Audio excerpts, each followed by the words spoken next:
اس میں فرانس کا بہت بڑا رول ہے, اس میں تو ایران کا موقف بھی آیا ہوا ہے. تو بہرحال انہوں نے تائید کی, ایران نے, میں تھوڑا سا واضح کروں, تائید کی ہے کہ سیز فائر ہونا چاہیے. ایران نے تائید کی ہے.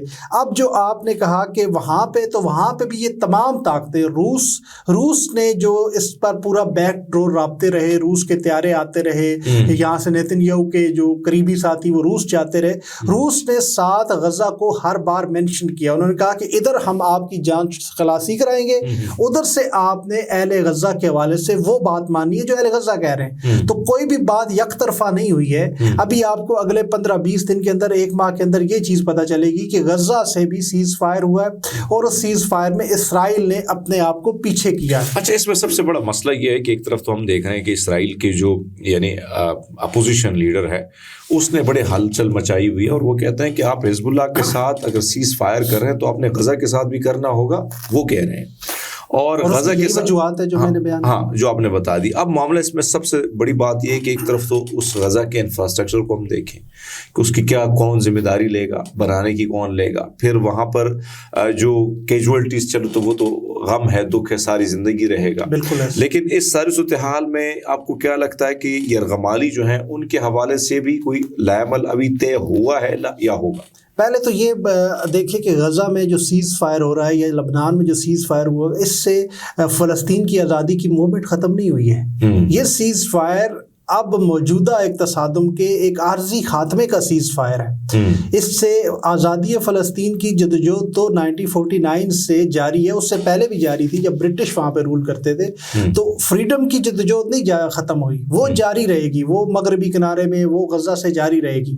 لیکن ظاہر سی بات ہے انٹرنیشنل قوتیں اور سارا کچھ, اور اسرائیل جو ہے آپ خود حساب لگا لیں, آج 430 دن ہو چکے ہیں. 430 دن میں نہ لبنان میں نہ غزہ میں اسرائیل اپنے آپ کو پھیلا نہیں سکا. جو اس کا گریٹر اسرائیل کا منصوبہ ہے وہ تو اس وار نے خس و خاشاک کی طرح مٹا کے رکھ دیا ہے. تو اب غزہ کے لوگ جس حال میں بھی رہیں گے وہ ریزسٹ کرتے رہیں گے. وہ سیز فائر یہ وقتی ہے, یہ سیز فائر. لیکن آپ کو نہیں لگتا کہ وقتی سیز فائر ہے جو بھی ہے, لیکن اس سارے معاملے میں جو غزہ کاز ہے اس کو دھچکا نہیں پہنچ رہا ہے؟ آپ کو نہیں لگتا کہ ایک ایسا کاز جہاں پہ آپ دیکھیں کہ سارے جنازے انہوں نے اٹھا دیے, بھوک, ننگ, دوائیاں نہ ہونا, سب ظلم انہوں نے سہ لیے, اور اچانک جب آپ کا سپورٹ ہی ختم ہو جائے, کہیں نہ کہیں سپورٹ, چاہے وہ ہم نے حزب اللہ کی صورت میں دیکھا کہ وہ خود اس جنگ میں کودے, حالانکہ حماس نے ان کو نہیں انوائٹ کیا تھا, وہ خود کودے اور انہیں لڑائی جاری رکھی. تو آپ کو نہیں لگتا کہ کچھ چیزوں کے حوالے سے جو ہے وہاں کے عوام میں بھی اب کچھ رد عمل ہوگا کہ اگر لڑائی آپ نے اس تک ختم کرنی تھی, یہاں تک لڑنی, تو پھر لڑنی کیوں آپ نے تباہ کر دی؟ اصل میں ہم جو لوگ جدوجہد مسلسل کرتے اور نسل در نسل کرتے آ رہے ہیں, وہ ہم سے تقریباً ہماری سوچ سے بہت آگے جا کے سوچتے ہیں. ہمارے ہاں یہ ہوتا ہے کہ ہم اب کل ایک چھوٹا سا پاکستان کے اندر, چھوٹا سا نہیں بلکہ بہت بڑا واقعہ ہوا ہے جس میں اب دنیا پاکستان بھر میں ایک مایوسی پھیلی ہے. لیکن غزہ کے لوگ آپ نے دیکھا وہ اس طرح مایوس نہیں ہوتے, کیونکہ وہ نسل در نسل یہ چیزیں دیکھتے آ رہے ہیں.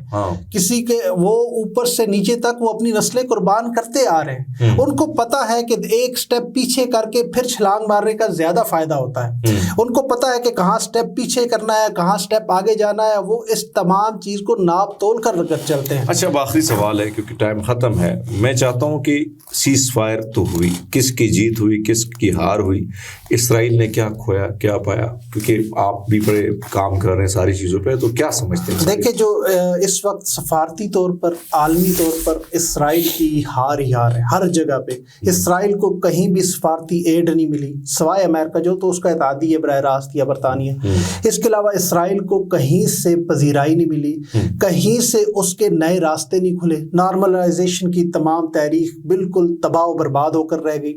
اسرائیل کے حوالے سے جو ایکسپینڈ کا ایک تھا, گریٹر اسرائیل کا جو تھا منصوبہ, وہ ہمیشہ کے لیے, صدیوں کے لیے تاریخ سے بالکل مٹ گیا, خس و خاشاک کی طرح مٹ گیا. اب وہ دوبارہ اس کا نام بھی نہیں لے سکتے.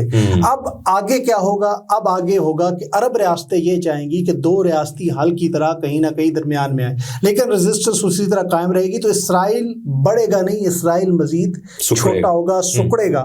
دو ریاستی حل میں بھی اسرائیل چھوٹا سا ہے, اب والا اسرائیل نہیں ہے. بہت سی درجنوں بستیاں بلکہ سینکڑوں بستیاں انہیں ختم کرنا پڑیں گی. تو یہ تحریک, پھر بھی میں کہوں گا کہ تحریک ختم نہیں ہوئی, تحریک جاری رہے گی. اور غزہ کے لوگ ہوں یا لبنان کے لوگ ہوں یا جنوبی آپ کا مغربی کنارے کے لوگ ہوں، اردن کے لوگ ہوں، یمن کے لوگ ہوں، یہ تمام لوگ، سیریا کے، عراق کے لوگ، یہ اپنی ریزسٹنس کو جاری رکھیں گے اور یہ تحریک جاری رہے گی۔ بہت شکریہ رضی بھائی جو آپ نے بات کی، اس میں کوئی شک نہیں کہ اسٹیپ اور قدم جب آپ رکھتے ہیں آپ کو پتہ ہے کہ قدم سے کتنا نقصان ان کا ہو رہا ہے، میرا ہو رہا ہے، پھر کئی قدم سنبھالنا اور پھر جب قدم ڈگمگائے تو پھر آگے کی طرف نکلنا ہوتا ہے۔ اور یقیناً ہم دیکھتے ہیں، ہماری کوشش ہے کہ سیز فائر کے حوالے سے یا مزید جو اپڈیٹس آتی ہیں وہ بھی ہم آپ کے سامنے رکھیں گے۔ مڈل ایسٹ کے حوالے سے خبروں کا سلسلہ اسی طرح جاری رہے گا، چونکہ ہم دیکھ رہے تھے ساری چیزوں کو اور یہ بڑا امپورٹنٹ ٹاپک تھا۔ اور رضی طاہر ظاہری بات ہے کہ بڑی ریسرچ ہے ان کی سارے معاملے پہ اور بڑے ایکٹیولی کام بھی کرتے ہیں، ان کا یوٹیوب چینل بھی آپ دیکھتے ہیں۔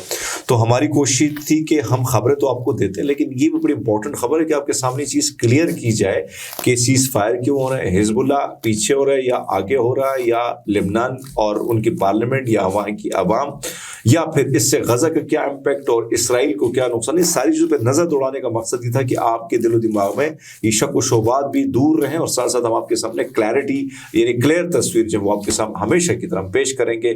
ہمارے ساتھ رہیے، اپنا بہت سارا خیال رکھیے۔